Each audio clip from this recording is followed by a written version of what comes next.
যে কোনো ধরনের খারাপ আইন কোনটার আপনার মানে সংস্কার করা প্রয়োজন, কোনটা বাতিল করা প্রয়োজন, সেটা আমরা সুচিন্তিতভাবে পদক্ষেপ নেওয়ার চেষ্টা করব। আপনি সাইবার নিরাপত্তা আইনে তো আমিও আসামি ছিলাম, কাজে বুঝতে পারছেন সাইবার নিরাপত্তা আইনকে ভালোবাসার তো কোনো কারণ নাই আমার। স্যার, আপনার প্রশ্ন একটা সূত্র প্রশ্ন। জি। ঘটনা ঘটেছে তার জন্য একটা বিচার বিভাগ তদন্ত কমিশন আছে, আপনাকে সেটাই রাখবেন না পুনর্গঠন করবেন? দেখেন, ছাত্র জনতার পক্ষ থেকে জাতিসংঘের নেতৃত্বে তদন্তের কথা বলা হয়েছিল। তো আমি মনে করি আমরা এখানে এসেছি, ছাত্র জনতা আমাদের জন্য যে একটা অপূর্ব সময় তৈরি করে দিয়েছে দেশকে গড়ার, সেই দায়িত্ব নিয়ে এসেছি, সেই প্রত্যাশাকে প্রতিনিধিত্ব করতে এসেছি।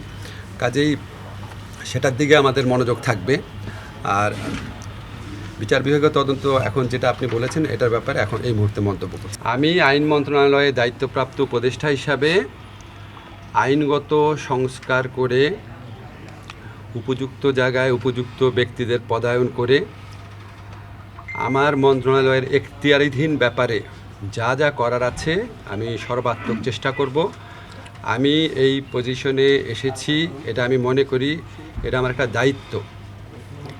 এটা ছাত্র জনতার আকাঙ্ক্ষাকে প্রতিনিধিত্ব করার দায়িত্ব।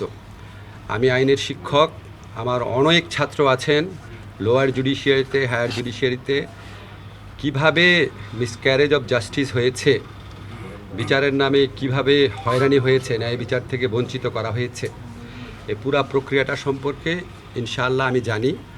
আমি আমার সাধ্যমতো চেষ্টা করব। আপনারা জানেন আমরা শুক্রবার অফিস করেছি, আজকে শনিবার অফিস করছি। এখানে আইন মন্ত্রণালয়ে যারা আছেন তারা সবাই আমাকে আশা করি কোঅপারেট করবেন, আমরা চেষ্টা করব।